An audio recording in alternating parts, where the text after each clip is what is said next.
baby. Thank you. You're so kind. Thank you, baby.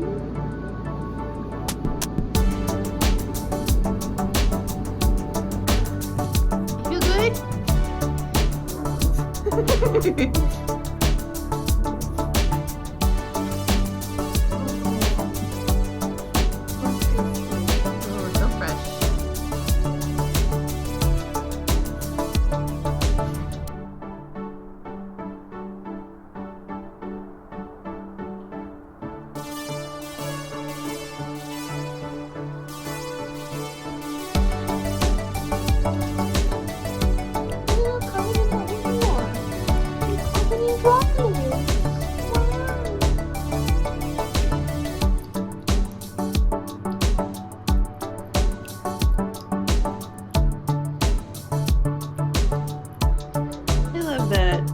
Decides that pieces of clothing that I leave on the floor are now hers. Look at spring on my whole deer shirt. Yeah. Beauty patootie. Ow. There's no need. I'm just trying to get you're being so cute. And this and the teeth come out. And this. Ow! Vicious animal. Vicious. Hey. Thank you. I love you.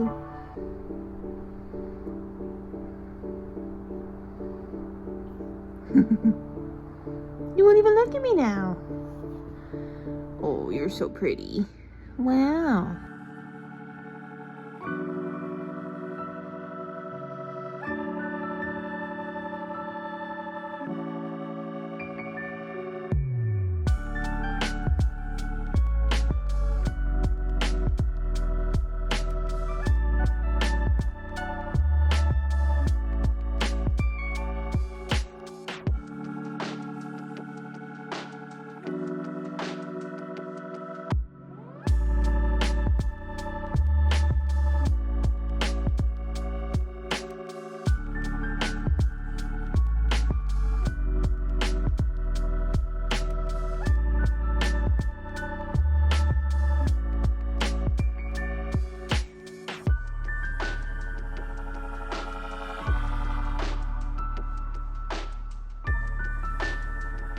Hello everyone, my name is Jenna, but you guys can call me Jen. Welcome back to my channel, or welcome if you're new. Hi, hello, welcome to the start of another weekend vlog. I am here, freshly broken my book buying ban.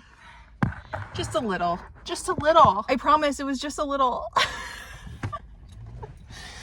Oh my god, happy Saturday. I yearned for the bookstore. This is a terrible angle. Is this gonna be any better? Sure, why not? I yearned to come to the bookstore today. And at the bookstore, I was like, there's so many new releases I want. And there's so many books that I want. Ah! And then I texted my friends that I was yearning at the bookstore. And one of them was like, you don't have to listen to yourself. I was like, that is the permission I needed. Granted, I did give myself that, because the rule of my book buying ban was no full price books until my birthday, which is in September. So I broke that with this one because this one was full price, even though I get 10% discount on it. It's still full price in my head, but this one was 20% off. You see that sticker? 20% off. So of course I had to grab it, and it's signed. I've been seeing all the girlies yelling about the toxic lesbian vampires, so we love that. And I absolutely loved Addie LaRue. And I think this is more literary like Addie LaRue is, so I think it's gonna work much better for me because I don't love E. Schwab's like regular fantasy books. I also picked up the Raven Scholar because this is one book that I have been absolutely yearning for so long. Since I've seen people, like since it came out and I've seen people talking about this. This is apparently a funny epic fantasy and like genuinely good. I have high hopes for this. Tentative high hopes, because I never actually legitimately have high hopes for any books because then they will be crushed. Anyways, I'm sweating. It's hot in here. I got a mocha that is way too fucking sweet, which is crazy coming from me because I would drink sugar. So I need to go get groceries because one, I came out originally because I didn't have any groceries, or I don't have any milk at home, so I couldn't make my own iced coffee. So I got myself a mocha here at Prairie Ink at McNally, and Prairie Ink it's too sweet, so I need to go get milk anyways. I gotta go get my groceries. So I'm gonna go get a couple things, and then we're gonna go home and we're gonna make that into a much bigger, much less sweet, dilute it with milk coffee. So welcome to the vlog. I'll talk about what I'm reading later when I get home, but hey.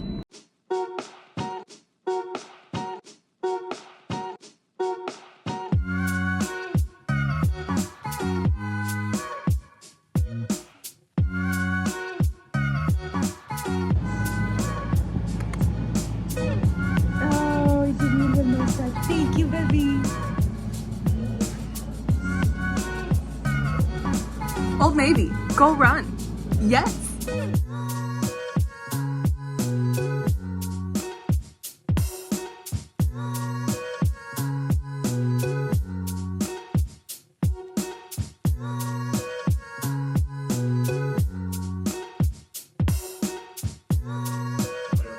you want to go outside? Let's go outside. Hey, let's go have a little gander on the balcony while it's nice and cool out. Yeah.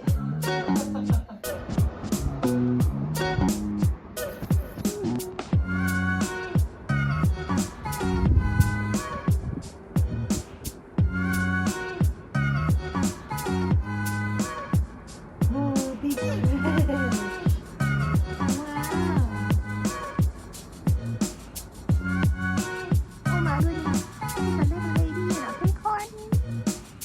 And it's actually like cool enough out that I needed a little sweater. The only thing in reach was my fleece. So it's a little overboard, but hey, I'm warm.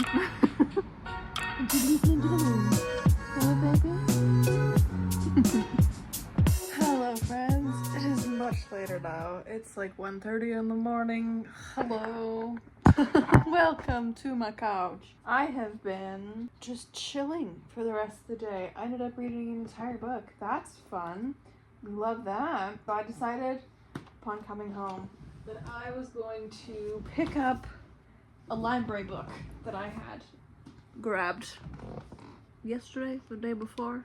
I don't remember when I went to the library. Because I went, there was a couple holds, like 4 holds waiting for me, and then I decided to do like a little gander around the library as well to find a thriller and a romance or something more summery, because every once in a while in the summer I get the hankering for a good thriller, and I decided to pick that up today. I read Daisy Darker by Alice Feeney, and I really liked that. I had a great time with this. I really, really enjoyed our narrator. I enjoyed her, just the way that she told the story. I really liked it. Yeah, I guess the big twist for the majority of it, because I am an author and I can kind of sense when things are happening. But it was one of those things that I was like, is she?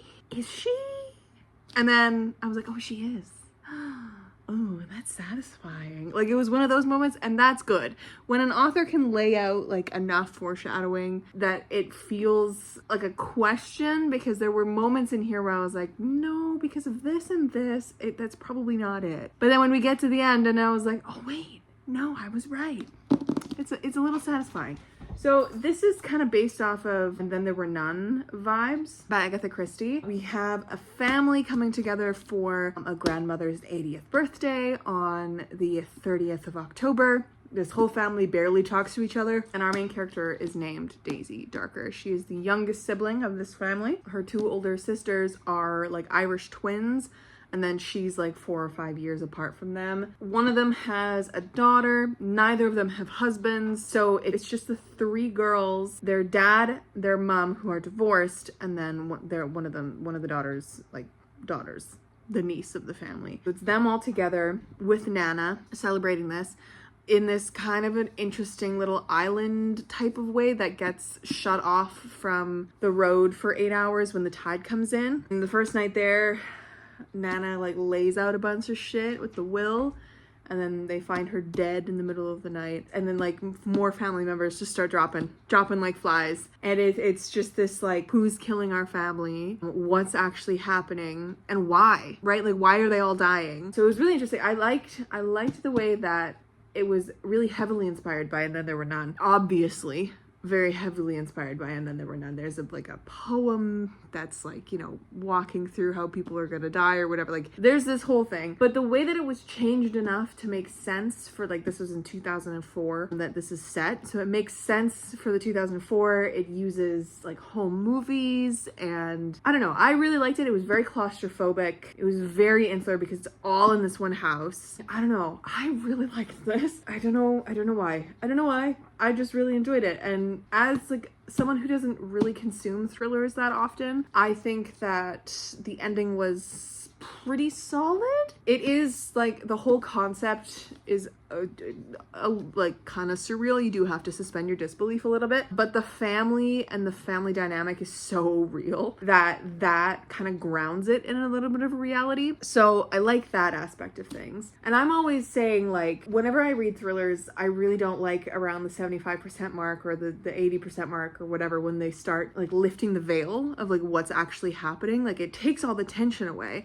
This one really didn't. It kept that until the end, because we also had questions as to the Daisy Darker character herself, and like there's like this secret that she has this whole time. There's this night that like everyone stopped talking to her and her family, and like there's just a lot of tension in this family as to like why people just like don't talk to each other. So yeah, I really enjoyed this. I thought it was great, and I think it's a perfect summary read. I just love a good quick thriller, you know? It was great. I highly recommend, and I think I'm going to check out more of Alice Feeney's work because I really enjoyed this. But yeah, what else am I going to be reading this weekend? That's a great question. I am currently filming a month-long reading vlog where I'm doing a TBR random number generator game, because I decided to not do a My Friends Pick My TBR this July for the first time in many a July, because I'm tired of that a little bit. It kind of felt the same type of thing. So instead, I've been doing a random number generator, and this is the second pull off of that for the video. This is technically the fourth pull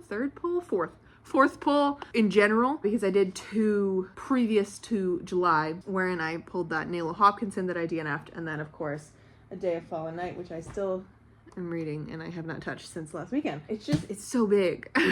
It's so big, and I just want to polish off books like little snacks, you know? That's my vibe of reading right now. I just polish them off like little snackies. So I have that one that I'm still making my way through, and then I read one in the middle of the week. Or was it last week? I don't know. When did I read it? Oh, July 1st, which was Tuesday. It was a day off. So I read that first one then. And this is the second one. It's Rewitched by Lucy Jane Wood. This is another pull off of that random number generator, so I'm gonna probably polish this off tomorrow, read it in one go, perhaps, see how that goes. But yeah, we love a little cozy fantasy novel. And then I have all of those other library books that I could tackle. I have 5 new books that I added to the TBR this week, which is a little much. It was the 2 books that I picked up today, of course. Really want to read The Raven Scholar. Or I guess it was 6 books that I added to the TBR, not 5, 6. And then it was this stack that I got from Facebook Marketplace. I got all of these for $20. I got the Paul Bearers Club by Paul Tremblay, which I've heard wonderful things about. I got Bride by Ali Hazelwood, because I kind of want to see what the Ali Hazelwood hype is about. I also have Problematic Summer Romance on audio, because my friend got it from the library, and we share a couple library cards because we just have a lot of library cards within our friend group, and she left it in the pool so that I could grab it and like also listen to it if I want. So maybe I'll do that one. I'm just not an age gap girly, but like if that ends up being my first Ali Hazelwood, who knows? This one might be, because it's a little more in line with what I read, I guess. We got The Twisted Ones by T. Kingfisher, which is one of her horror books. And then I also have Devil House by John Darnielle, which is a recommendation from my friend Sophie, who recommended me Dead Collections by Isaac Fellman a couple years ago now, and I absolutely fucking loved it. And then she has also talked really highly of Devil House, and so I trust her, and I've been watching for a copy of Devil House to pop up in different aspects, and it did. So I was like, yeah, why not? Other than the T. Kingfisher, because I love T. Kingfisher, even though it's not like this is not my genre with T. Kingfisher. Usually I go for her fantasy, but because she also writes horror, and I have read a couple of her horrors before, I think this could be very interesting because she takes horror and like dusts it in fantasy sometimes, so it's very interesting. And then Bride was just a because I see it there. And then the Pallbearers Club because I think Kayla from Books and Lala talked really highly of this one. And it intrigued me beyond belief. Is this the one where they're like conversating between the manuscript? I think this is the one where they're having a chat in the manuscript. Yeah, this looks like, yes. We have annotations. So it's the story of the manuscript, and it's also the story of like the people who are annotating it back and forth. That's why I picked it up, because I thought that was a very interesting concept. So I have all of these that I can read as well. But I think the bite-sized nature of Rewitched will be good, and then maybe one of these, or maybe another library book. I have someone you can build a nest in, which I'm very intrigued by. I also kind of want to keep some of these like creepier books for Halloween, because I think I always like to do a little bit of a spooky book vibe around Halloween. So I think those could be perfect for it. Just so you know, get a little bit of the fall spooky book vibe. That's the update, my friends. I've also been writing, but you didn't hear that from me. I'm excited about that. So we have, what is today? Today is the 6th, Sunday. Today's the 5th, because in my head it's still Saturday, the 5th of July. So we have the 6th, 7th, 8th, 9th, and 10th.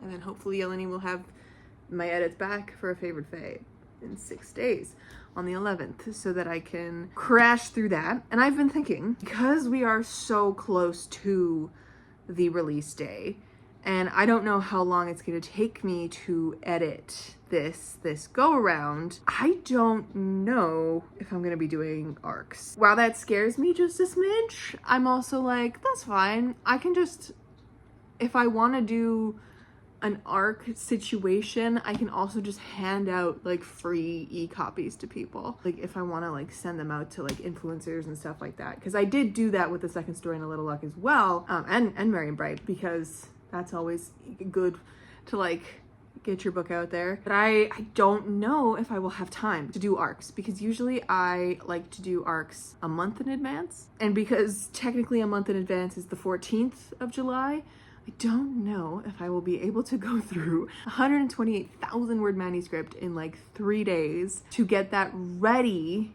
for arcs. I guess I could also just take I could do like a 3-week thing or even a 2-week thing and hand them out at the beginning of August to people who are interested. I could probably do that.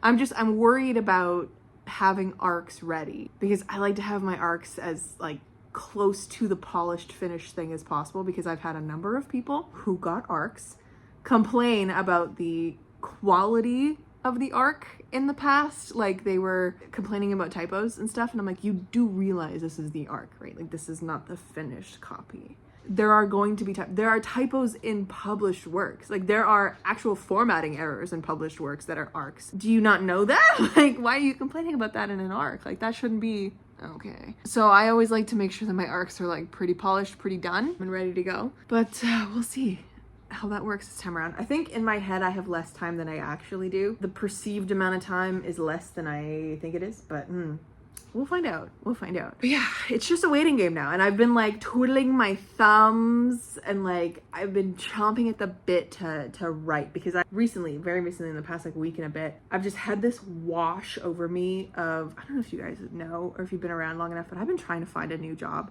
for like 8-9 months now. And like nothing is happening because the job market is trash. I'm trying to get out of this like weird rut in my life that I kind of fell into around my 27th birthday, or that I realized I was in around my 27th birthday last year. Recently, my perception has shifted a little bit. I don't know whether that's because I've just been suddenly inspired to write and I'm like, I have the creative bug or whatever, but I deeply want to be working on becoming a like traditionally published author as well as an indie author, and like actively furthering my career in this sphere as well as my like full-time job. You know, I have been itching. I have been chomping at the bit, if you will, the past week and a bit to be like writing and working on a story so I can query an agent with a project and like work towards publishing it, because I know that the whole publishing world, the traditional publishing world, moves at a snail's pace. It's a lot of extreme extended waiting, and then everything moves really fast, and then extreme extended waiting, right? There's nothing fast about the traditional publishing world. And because I want to try and query Sage's story, I want to query Far Horizons, I have been like, and I also want to get it out for you guys. I'm looking at timelines in my brain, and I'm like, okay, if I can have like a draft and a half or 2 drafts done by the end of this year, and then start working on polishing it in the new year, and then querying next year, maybe, depending, because again, with A Favored Fey, it took me a whole fucking year just to get 2 drafts in. So who knows what this writing process is going to be like. But like in a perfect world, I could start querying next year.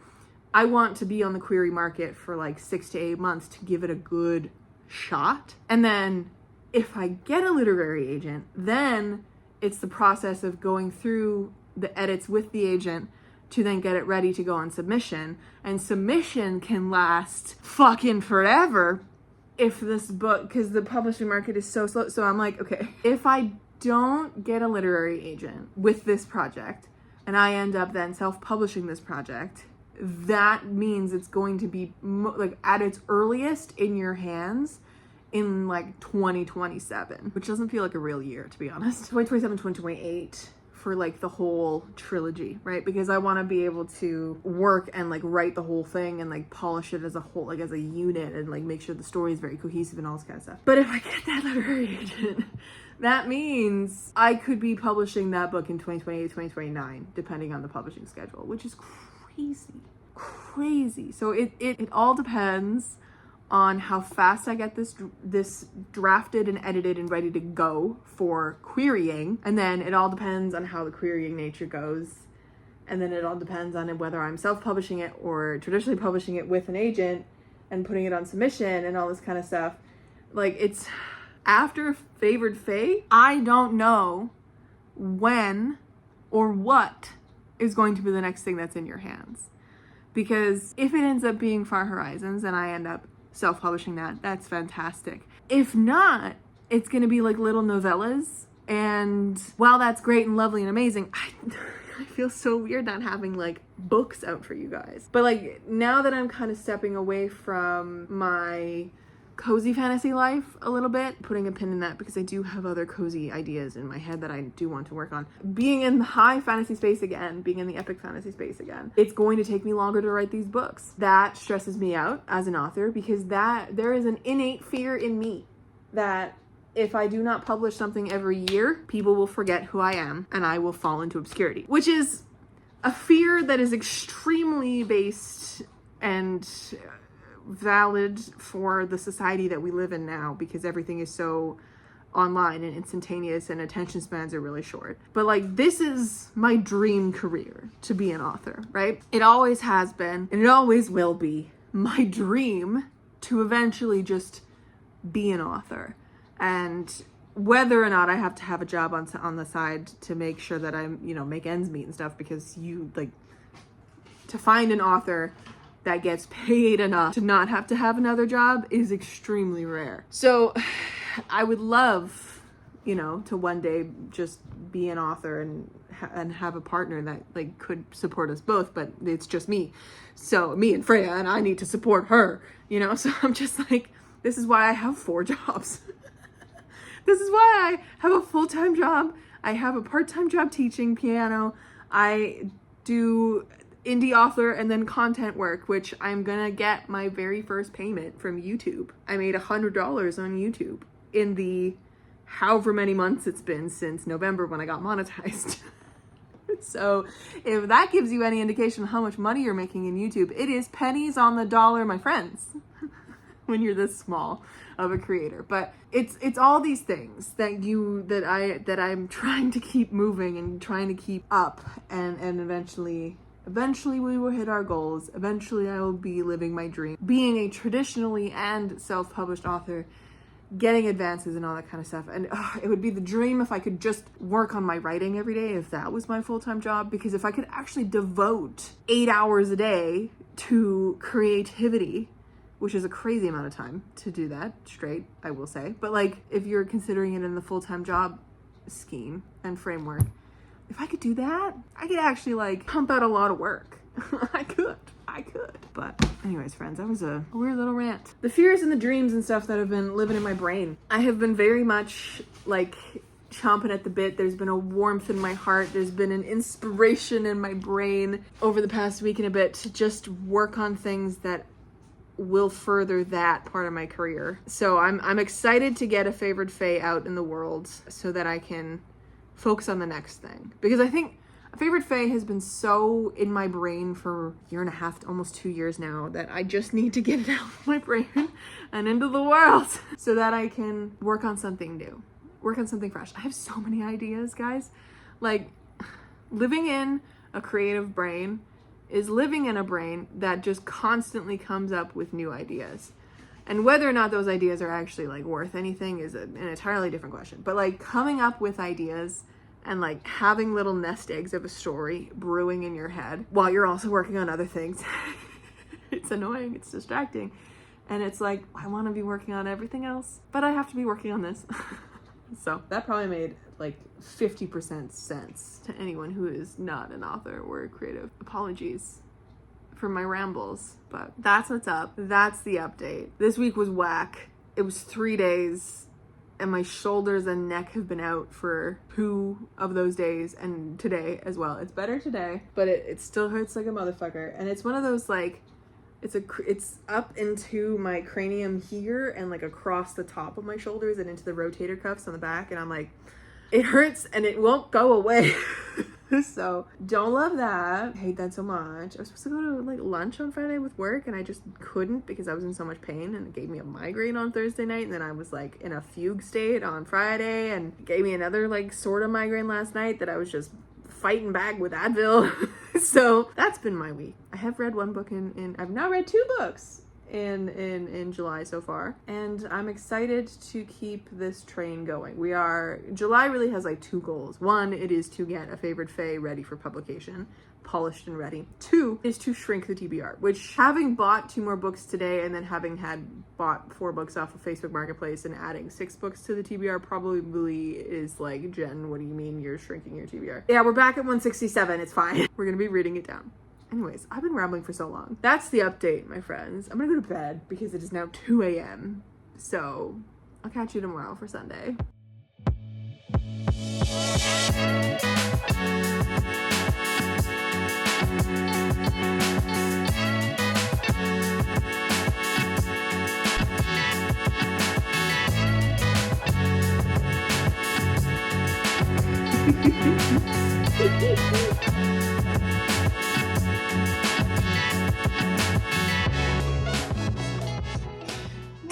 You're so cute. My goodness gracious. Hello, friends. Happy Sunday. I'm here. It's been a nice day. It's been very chill. I'm just gonna mute my TV for a second here. I finished Rewitched by Lucy Jane Wood, and it was utterly delightful. I'm really glad that it wasn't like super hot out today. It's kind of gloomy and I wish I could have my windows open, but it is smoky outside today, so can't, alas, but that's okay. I ended up, and I say that because honestly I wish that I had been reading Rewitched in the fall. It gave me the perfect like fall vibes. The bookshop at the end of the lane, or the bookshop around the corner, the little shop around the corner from You've Got Mail, that was very prevalent in this book, so we love that. Now I think I'm going to make dinner, even though it is 8 p.m. I had like a snacky plate at 4:30 and I was full, so, but it's gonna be an easy dinner. I'm gonna just pop some rice on, get some bacon in the air fryer, do some, you know, veggies, make a whole thing of it. I think that's the plan. But yes, absolutely loved Rewitched. Highly recommend. Put it on your October TBRs, friend, because it is the perfect book for October. It's wonderful. It gives you hope if you're anything like me and have like self-doubt or a lot of anxiety or a lot of just anger at how the world is going or how your life is going. It's a good one for that. It follows our main character, Belladonna, or Belle as she goes by, as she reaches her 30th birthday, and she's kind of given up on her magic over the past few years. She just doesn't, like, she does everyday magic, but she's not really extraordinary with it, and she's also like said no to a lot of different dreams or like backed away because she just doesn't believe in herself. And on her 30th birthday, she gets this summons to go to the coven that she is a part of, and it's essentially to like test her 15 years after she was given her powers to see if she's using them well and properly and all this kind of stuff. And it kind of kicks off this whole story. I didn't know where it was going to go, to be honest, and I'm glad it went where it went. I think it was wonderfully well done, and it was so sweet and soft and cozy, and definitely gave me the feelings of watching a like Nora Ephron movie in the fall. Highly recommend.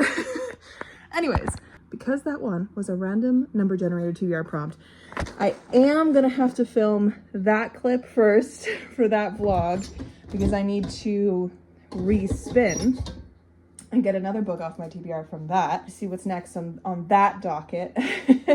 Because I would like to have another book on the go alongside A Day of Fallen Night, because that's also from a random number generated TBR thing. So we'll see. We'll see what ends up getting read next. I would love if one of my like newer ads to the TBR gets picked, because I kind of want to read something from it. We'll see. We'll see what ends up getting picked. But anyways, yeah, so that's the update for today. I have been doing nothing but sitting here and reading. I finished an entire book. 4.5 hours of reading. 4 hours and 45 minutes of reading, actually. It was quite some time. What's going on? You want to come say hi? Hey, sweet one. You're just a little lady who's 10 months old. She's gonna be 1 so soon. And she's not gonna be a kitten anymore. Look at those toe beans. I can't believe it. I love you so much. So much. Okay. Anyways, I'm gonna continue cooking and I'll catch up with you a little later, but yeah, it's been a good day.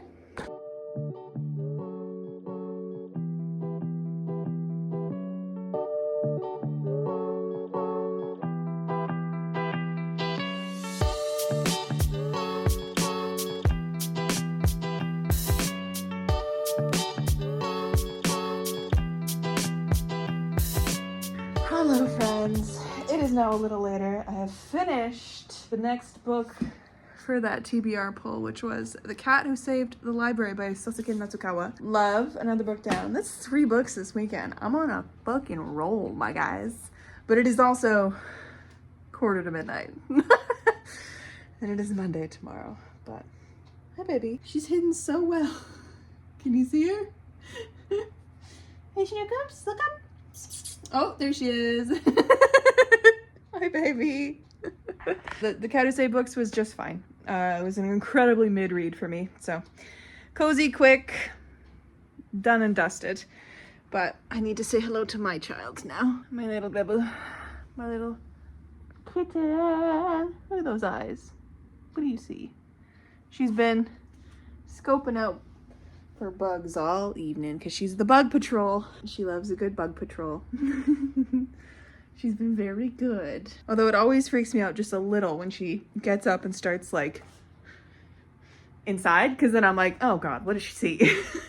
But I will say she's the funniest cat, because usually cats are really good at like catching bugs. When she comes face to face with anything, she doesn't catch it, she just looks at it and will like get really scared. So I have taken to now, like, I'll like smush a bug in front of her so that she sees it's there, and then I let her see it for like 5 minutes and she just loses her shit over a dead thing. And like, it's like, wow, I touched it, oh my god. She's the funniest thing. I love her so deeply. She's so funny. And then she just runs away from it. So she's definitely a good bug patrol, not a bug killer. As I said, it's like 1:45, so I'm not gonna probably start another book tonight, but I'm just gonna hang out for a bit longer, and of course Monday's tomorrow already, so I'll probably catch up with you then. But yeah, what a good reading weekend. 3 books down. We love it. Even though I added 6 books to the TBR, we're catching back up again.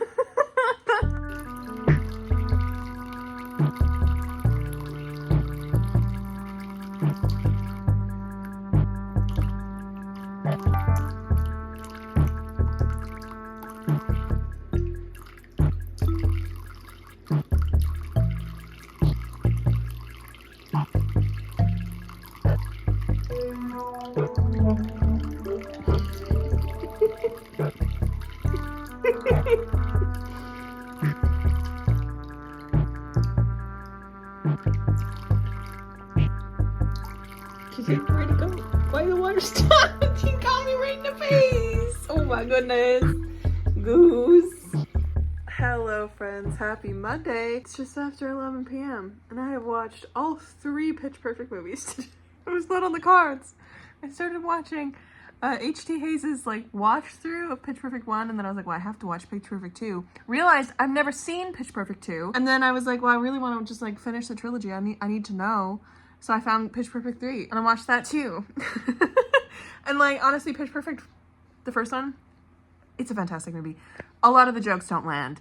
It hasn't aged very well, but like, it's a product of its time, and for that, it's perfect. The other 2 movies, kind of hot garbage, but a lot of fun, and I love that female friendship is at the heart of it. That makes me very happy. This, my friends, is the end of the weekend. I left the books I was going to talk about on the other side of the room, so I guess we're just going to talk here. I managed to read 3 entire books this weekend, which is great, 2 in one day. So started with Daisy Darker, rated that 4 stars. Then I read Rewitched by Lucy Jane Wood, also rated that 4 stars. And then The Cat Who Saved the Library, I'm giving 2.5. It just was an aggressively mid read for me. Yeah, another 3 books down, so that's 4 already in July, which is a crazy start.